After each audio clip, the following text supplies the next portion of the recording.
Hey, what is going on, you dysfunctional diglets? That's right, I have perfected, or gotten closer to perfection, with the Mega Starmie Dusknoir deck. I was inspired to pick it up again because of its strong finish at the Prague Regional Championships, so I continue to work on my build, and I'm really liking where the deck is at right now. So let's jump into it, let's get right into it. 4-3-2 Dusknoir, nothing crazy there. 3-2 Starmie, that's the same. I am up to 3 Munkidori.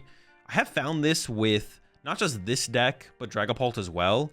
I just want more cards in the deck that allow me to get to Munkidori and set up a follow-up Munkidori, or the first Munkidori. So whether that be playing more Dark Energy or playing more Munkidoris, I just want more in the Munkidori department so I can more consistently find my energy attachments for turn and attach them to the Munkidori. And with that, we do have the 3 basic Dark Energy. Everyone plays that, but 2 Meowth, the Ursaluna, of course. I did cut the Ursaluna for like 1 game and tried it. I was like, I kind of want my Ursaluna back in here. So the Ursaluna is back.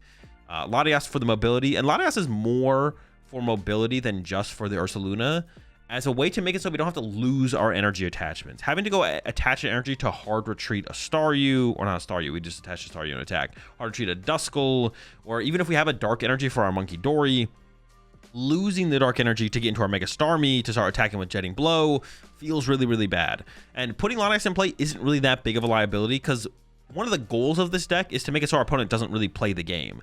And if our opponent can't play the game, they can't boss KO our Latias to take advantage of it being on the bench. So yeah, putting Latias in play to preserve our energy attachments is like a really, really big deal. Budew for when we go second to slow our opponent down to then take over the game on the next turn. Fezandipiti, of course, because it's Fezandipiti.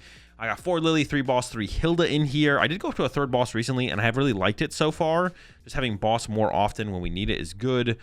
Hilda's a really good supporter in this deck, obviously. I do think this kind of goes in with the next card that I actually don't play in the deck, which I'm sure some of you will be surprised by. The 4th Duskull might be a little overkill. Usually, we only need like 1 to 2 Dusclops / Dusknoir in a game to win. Rising a Duskull, though, and then having a Duskull get KO'd early would be a little bit annoying. So I'm still sitting on the 4 Duskull. Also, just like more outs to our basic Pokemon that we want early is also just kind of good. 4 Buddy-Buddy Poffin, 4 Poké Pad, 4 Ultra Ball, and then 3 Pokégear in here. I was definitely inspired by the build that Joao played to the top 8 finish in Prague to try out some Pokégears in here, just kind of thin stuff out. And the card I'm not playing is Night Stretcher. And I did feel this way. Now, my last build did have 4 Night Stretcher in it, I believe. Because I was like, man, Night Stretcher with Dusknoir and all these Pokemon. Like, let's just put 4 Night Stretcher in here. And they're fine, of course. It didn't feel bad to play 4 Night Stretcher. But I did find myself, when thinking about the deck more and reflecting on my play with it previously, that, like, it almost feels like we just have more than enough of everything we need to win games most of the time. And if we just kind of shored up and played higher counts of cards, which synergize with the rest of our cards, because like I could cut a Munkidori for a Night Stretcher, right? But I can't Poké Pad for a Night Stretcher. I can't Ultra Ball for a Night Stretcher, but I can Poké Pad or Ultra Ball for the Munkidori. So if I only play 2 Munkidori and one's in play, one's in the deck, I can't. Or if I have 2 Munkidori, one's in the discard pile. Where am I going with this? If I had 2 Munkidori, one's in the prize cards, one's in the deck. Basically, you can't Poké Pad for Night Stretcher or Ultra Ball for Night Stretcher, but oh yeah, if we had 2 Munkidori, one gets KO'd, right? If we had 2 Munkidori set up, one got KO'd, one's in the play. But I want to set up that 3rd Munkidori. I can't Poké Pad for my Night Stretcher. I can't Ultra Ball for my Night Stretcher. But I could Poké Pad or Ultra Ball for that 3rd Munkidori. And it never really felt like the Night Stretchers had like huge impact on being like, oh, we ran out of this resource or we ran out of that resource. It was just always like, it's kind of convenient here. But like just playing higher counts of the cards feels like it does more than enough. And I know there's really good synergy with Night Stretcher and Dusclops and Dusknoir. But once again, after we've popped 1 to 2 Clops or Dusknoirs, like we don't really need to pop anymore. That's why I'm even considering cutting the 4th Duskull, because it just kind of feels a little bit overkill. But like I said, the reason I've kept it in here so far is just more outs to the basic Pokemon we want is nice. And with that in mind, of just having a higher count of the things we just want, because we feel like just making sure we can have those cards sooner, more aggressively, has a higher impact on the games, I've gone up to the 4 Risky Ruins because it's such a huge difference. Now, you do want to choose first with this deck. Getting turn 1 Risky Ruins going first, and then our opponent not having a counter stadium and having to take that damage counter from the Risky Ruins is huge for helping us take over the game on the following turn. But even us just finding the Risky Ruins on our 2nd turn to then get damage in play to utilize with our Munkidori is also a huge deal. And I definitely think 4 Risky Ruins is just the way to go. It's such a big difference between having turn 1 Risky Ruins or turn 2 Risky Ruins and not, that I don't actually And I did have this feeling a little bit when I was playing the deck previously. But the more I've thought about the deck and played with the deck, I'm just like, just play 4 Risky Ruins. It's such a big difference when we have the card or don't have the card. Why would we not maximize our odds of having the card? Makes too much sense, right? 3 Dark Energy, only 2 Water Energy here. And this might be a little bit low. Finding energies on that first turn of the game is a pretty big deal. So I could just see playing a 3rd Water Energy just to increase our odds of seeing energy on that first turn. Because ideally, we do want to attach an energy every single turn so that we can build up our Munkidoris, whether that be a Dark Energy to Munkidori turn 1 into a Water Energy turn 2 on the Mega Starmie, or vice versa. We just want to find that first energy and then find that second energy and so on and so forth, so we just don't whiff energy attachment. So 2 Water Energy might be a little bit low. And yes, that is something that Nitrogen could help with, but it often doesn't, because most of the time our energy just doesn't end up in our discard pile unless we like Hard Retreat turn 1 to get into Budew, or Hard Retreat on turn 2 to get into our Mega Starmie. Usually our energy is just not in our discard pile. And also that's like another thing with the Latias. It just helps us get our active out of the active, whether we have an energy or not, to preserve. 2 Ignition Energy, being able to hit hard with the Mega Starmie is just really, really good. And then the Legacy Energy in here for that prize manipulation. Another aspect that I've considered in this deck as well is the Secret Box. Once again, more outs to Risky Ruins is really good. It can tie together some big combo plays. But the Legacy Energy overall has felt pretty impactful in just keeping us ahead in the prize exchange, even when we get into a situation where our opponent does start to develop their board and get some attackers going. If we got the Legacy Energy on our Mega Starmie, or like a liability, like a 2 prize Pokemon to prevent our opponent from getting 2 prize cards off that, we can usually just close out the game confidently with our opponent never really having a chance because of the prize mitigation from the Legacy Energy. And that's it. That's where I'm at with the deck. Like I said, cut the Night Stretchers. So far, I have not missed the Night Stretchers at all. If anything, I just want more energy in the deck, because I'd much rather open with an energy in my opening hand than a Night Stretcher in my opening hand. 3rd Water would be where I would start, but I could see going further than that and playing like 4 Dark Energy, 3 Water. Just need some further testing with the deck. And I think there is some flexibility. Like I said, the 4th Duskull feels a little iffy. The 3rd Pokégear could probably be cut as well. And those could be, one of those could become that 3rd Water Energy. I really like the 3 Boss. Can't go wrong with 4 Lillie, of course. I could see myself going back down to 2 Munkidori, but I have really liked the 3 Munkidori, just drawing into it more often and having more constant access to that double Munkidori board state. It's just a really, really big deal. Because I find what happens often with this deck is our opponent will set up and play the game a lot of the time, but they basically are forced to attack through our active initially, and having multiple Munkidori, or being able to build up that second Munkidori going into our turn after they attack our active, to further limit our opponent's options through the Adrenabrains plus the Jetting Blow is just like a really, really big deal to like confidently close out games. So that's why I've like leaned into that 3rd Munkidori more, and have really, really liked it so far. But that's it. That's where I'm at with Mega Starmie. Let's jump into some action, and I'll show y'all how it runs. Oh no. Not the Thicorito.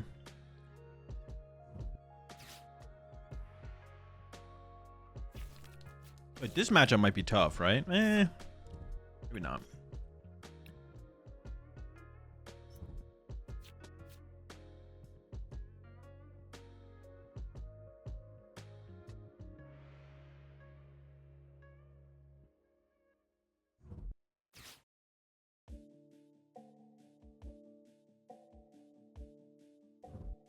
It'd be crazy to think that one day maybe every state can host a major. Yes, they would never do that. It's just too many events.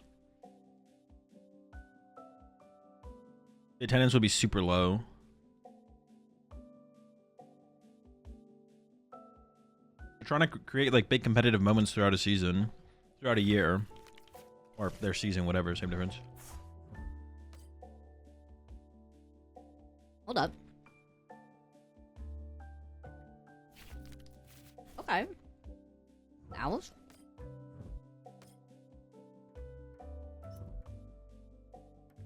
The listing is broken right now, and I'll manually put it in.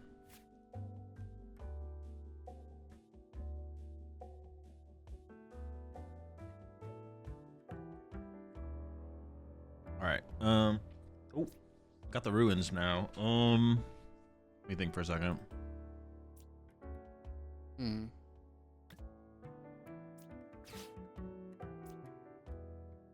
I do kind of want a Budew here. I also want a Latias.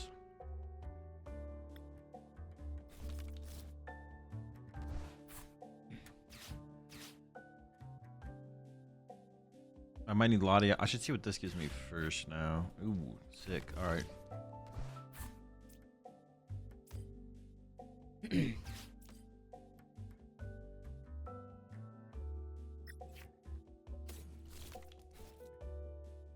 Not good. I'm just gonna burn this because it's like super low value.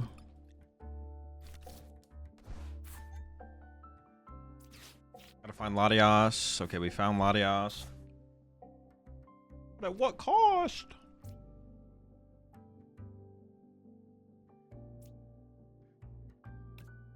I have no follow-up right now? Dude, geez, this is terrible.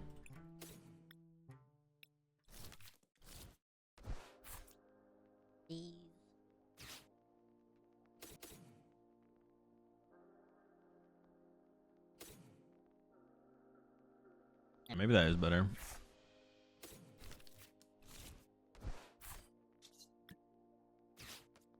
This sucks, man. What the heck? This is terrible.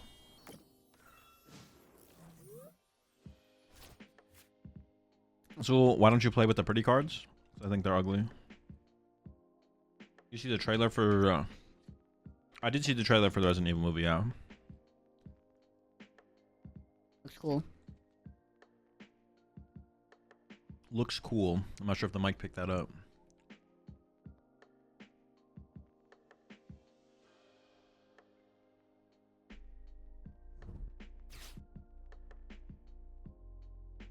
Okay, I don't think my Staryu dies here, but I also am not doing very much this turn.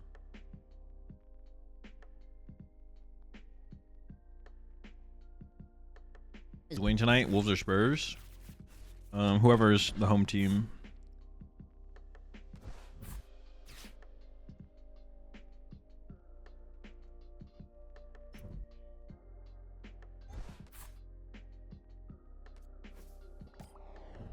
I cooked? But That feels terrible. Wait, I'm just bodied, right? Oh, no, they play Dawn. They play Dawn. what? We're not 100% cooked, but isn't we're pretty cooked. My hand is like pretty dead. Dude, this cat, man. Oh my gosh, dude, fuck this. This is so bad. I could have Hilda there for evolution plus energy, but I feel like I need more. My hand was okay.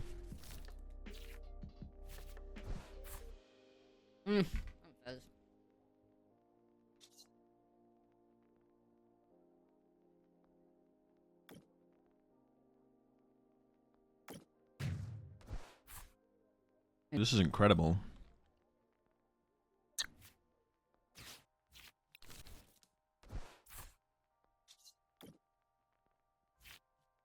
Okay.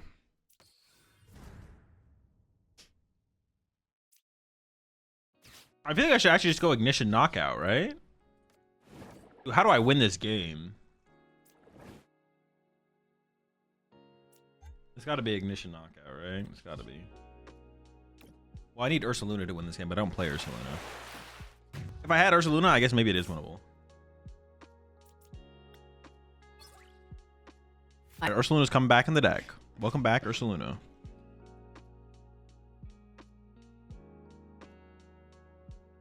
You were missed.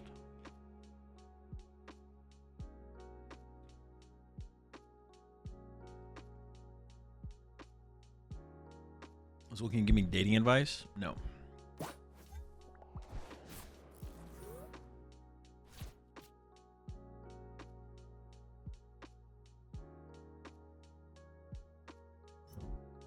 Just remembers my order, my food.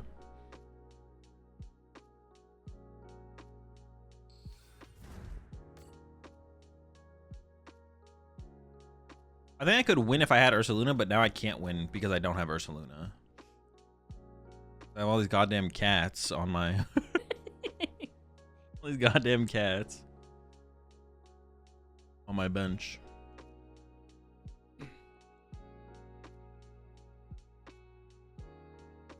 So many cats. Because like theoretically this turn I could go for a 2-prize knockout.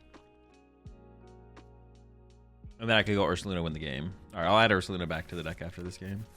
I wonder if we can get away with 0 Night Stretchers, actually. I kind of want to try 0 Night Stretchers.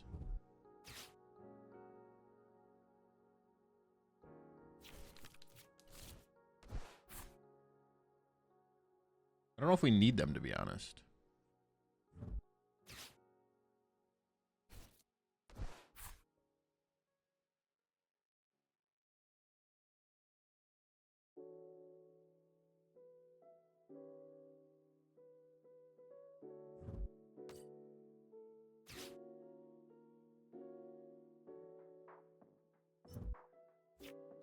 Yeah, I think this game is literally cooked just because I don't have the Ursaluna.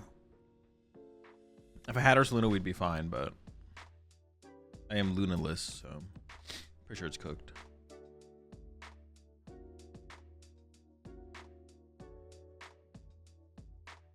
So good when we need to chain Clops. Yeah, but so it's like just drawing into Dusclops and Dusknoir.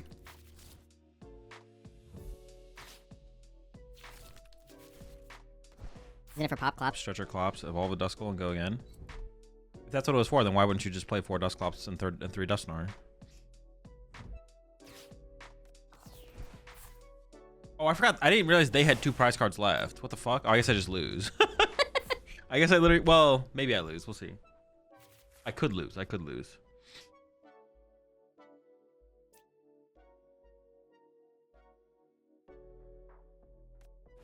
Okay. Yeah, definitely losable, but I feel like definitely winnable. Let's get it.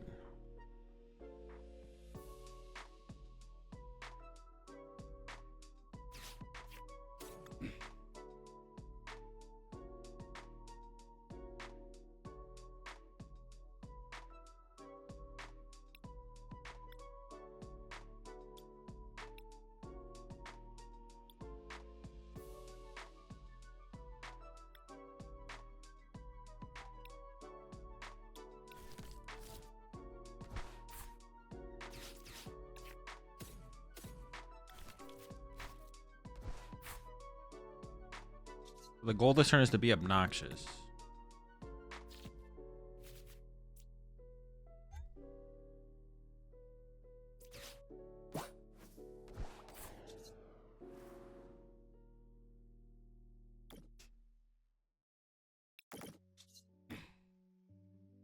Actually, no. Maybe I messed up putting damage here.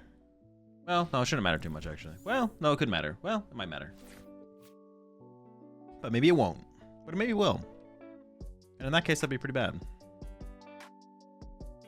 Instead of putting 2 here, I could have put the 2 here, maybe, actually. What do you think you'd be doing if you weren't a content creator? I don't know. Something, though, probably. Potentially. I would want to be doing something in esports in some capacity. Well, I don't know what that would look like. Crypto scams? We're doing some crypto scams, yeah. I like taking the damage off Latias instead. How's that ever relevant? You watch VTC? No. Or yeah, VTC, no. I don't watch Valorant.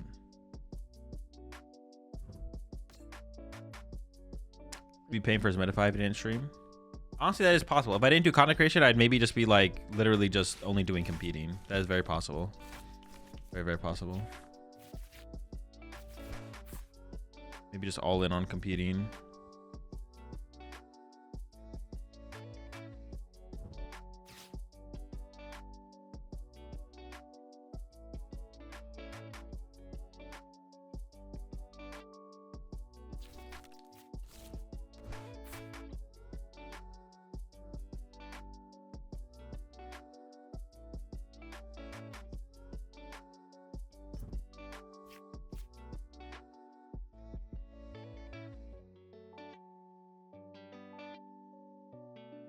Well, Avenues you've been in: podcast, stream, YouTube video, coaching, casting, playing. Which would you do if you could only do one? If I could only do one? Well, I mean, streaming YouTube videos are the same thing, I assume. So it's like content creation. Do I win? Or do I die? Oh, I win. Very cool. Wow, very chill. See, this is why you don't need Ursaluna. Y'all are trolling with the Luna propaganda. Luna prop.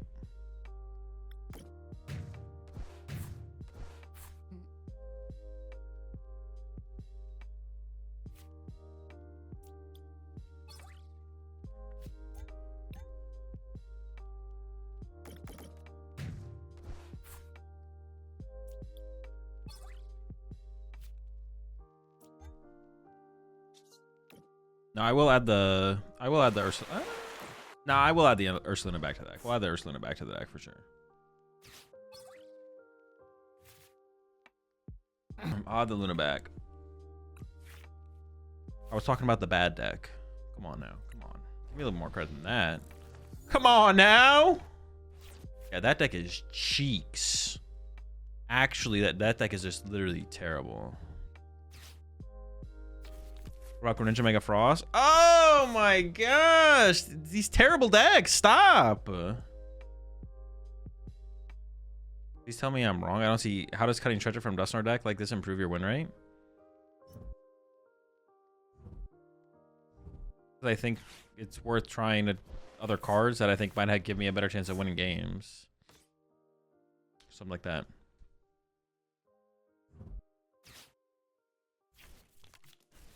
I kind of have to bench double Staryu here, which is actually just super cringe, but it's fine, I guess. This matchup seems kind of tough. I guess if they go first, it's tough. If we go first, it's not that big of a deal, but... I know, why does it matter if the Staryus have damage on them? It doesn't actually matter. Oh, but it matters for the Mega Starmie, though. Okay.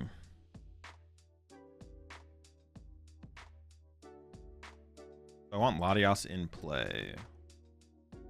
Preserving the energy on the Munkidori is like pretty good.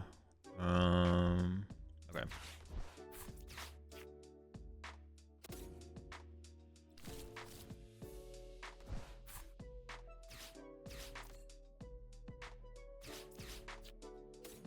This is where like the 4 Duskulls kind of feel a little overkill, I'm not gonna lie.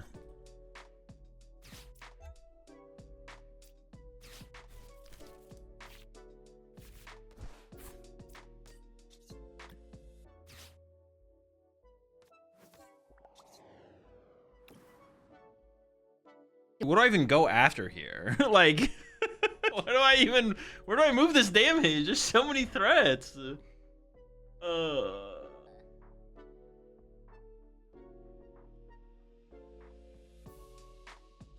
could actually move it active because then I could Munkidori again, plus Ichipalm, plus Dusclops to KO this and hit something else, I guess. I don't know, man. I don't know. Everything, man. They're all so many threats. The whole squad be threatening.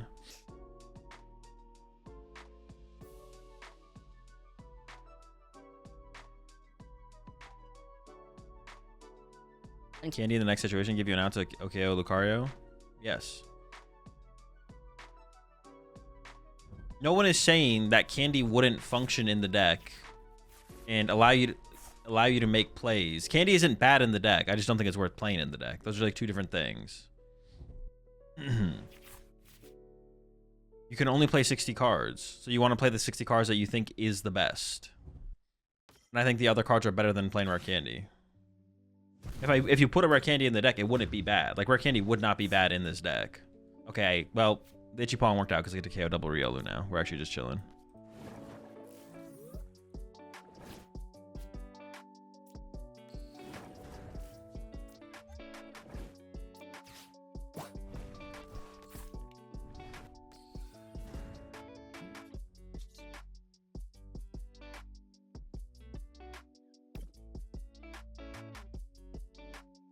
Was it a 50 snipe, right?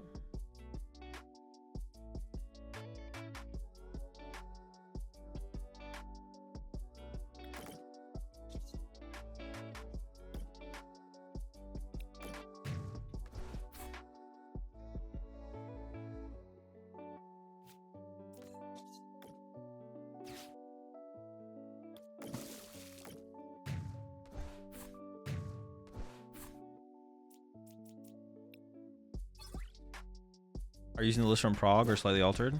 I'm playing my list. Yeah, no one's saying Candy wouldn't be good in this deck.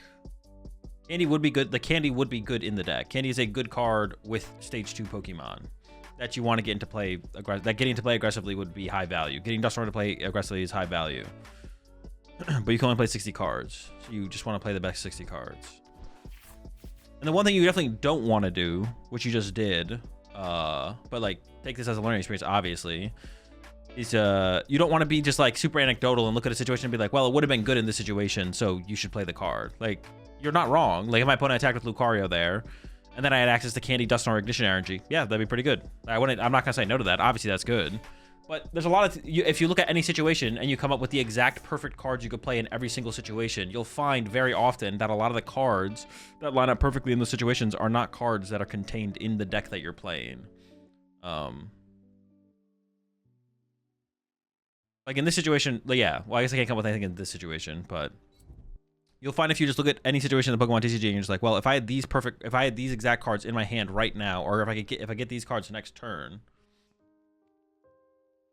Not if that'd be the only situation, then it would be bad. Only if it offers a certain consistency, right? I mean, I wouldn't like. Well, yeah. It's obviously could be used in more situations. I never claimed it wouldn't be though. It just depends on if you think it's better than the other cards.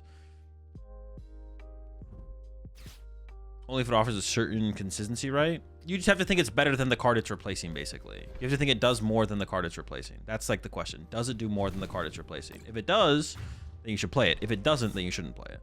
It kind of just comes down to that. Does it do more than the card it's replacing?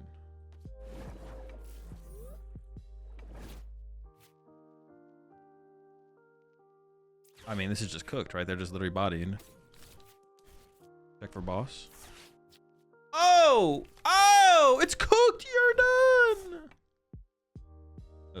Give me a... Let me get a... Wait, do I try even boss KO this real? You know what? I'm just gonna do it. I'm gonna do it because it's sick and super cool.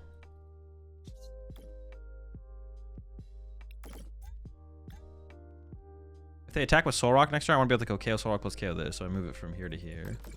They can't evolve that at a range, but they could evolve the Makuhitas at a range. Yeah, you just have to think it does more than the other card.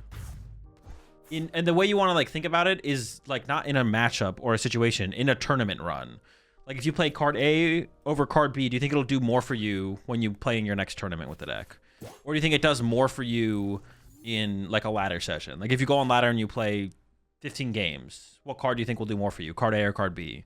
So like it's basically the question is like in the metagame, what card do you think does more for you?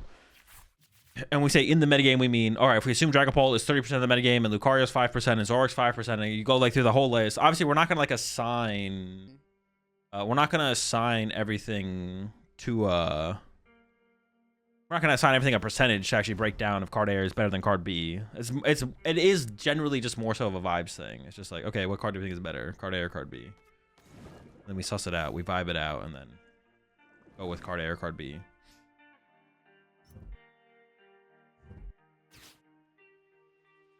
Is this deck good into Pult?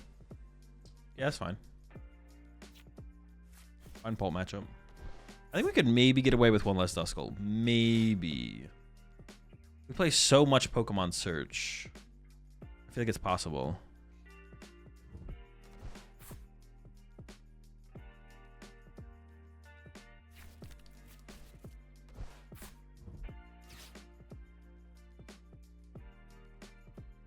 And they're really playing it out over there. I feel like they don't realize that they lose, but maybe they do, and they're just like hoping I don't realize I win. Hazel, you may not have tried it, but what would your instinct is about playing jamming in this deck? Would it be good, or is it just an overreaction to the Cape win? I think that would be like an overreaction to the Cape win. Yeah, I don't think we need to worry about Cape. If anything, I'd maybe play like a Petrol and a Tool Scrapper, to be honest.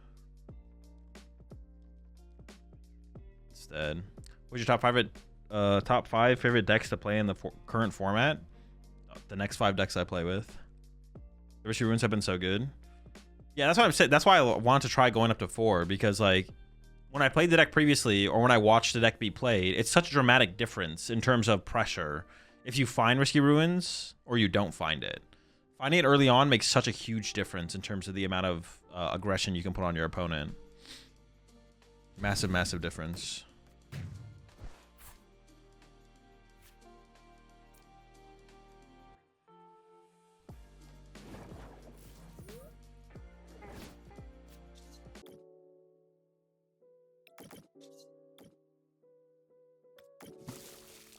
Hydreigon could ever be good? Sure, why not? It's a good card.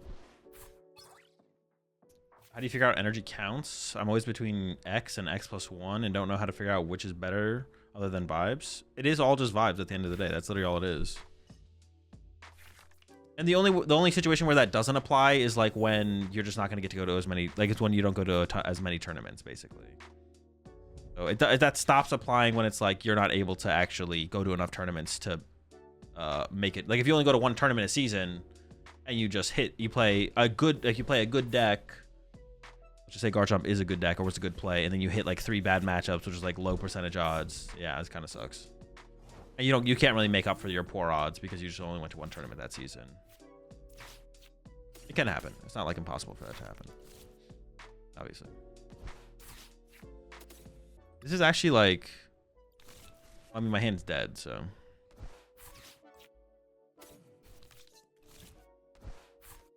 Itchy. The luck will likely balance itself out if you go to enough events. Yeah, it always does. And it's not even over that many events. You don't have to go to that many events for it to balance itself out. Like my current take is, and obviously I didn't run any numbers to like back this up, but my current take is if you go to 2 major tournaments, that's a good one. That's a good top deck there. If you go to 2 major tournaments, you should be on your winning in one of those 2 tournaments. At the very least. That should be like the minimum. And if not, then you could have definitely played better and prepped. You could have played and prepped a lot better.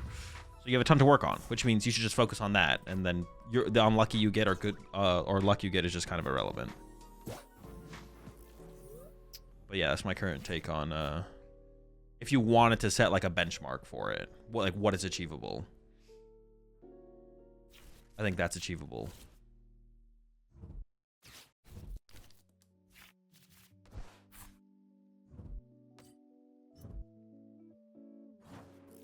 Winning in for day 2, you mean? No, for top cut. You should be able to get to the winning in for top cut. Oh, we kind of cook them here, right? Dude, they're fucked. Oh my goodness. Oh wait, no. I need like a card.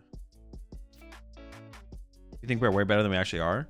Well, that's what I mean. If you don't achieve that, then you have so much to focus on in terms of getting better. Then you are throwing and misplaying, and that's your focus. That should be your focus then. That's what I mean. If you don't achieve that goal, then that means like your play and prep were just not that good. Or you're not good enough to achieve a higher level of play and prep, and then that's your focus. Like luck was not the determining factor for your poor run. The determining factor was I think I actually keep the Ultra Ball here. How am I feeling it?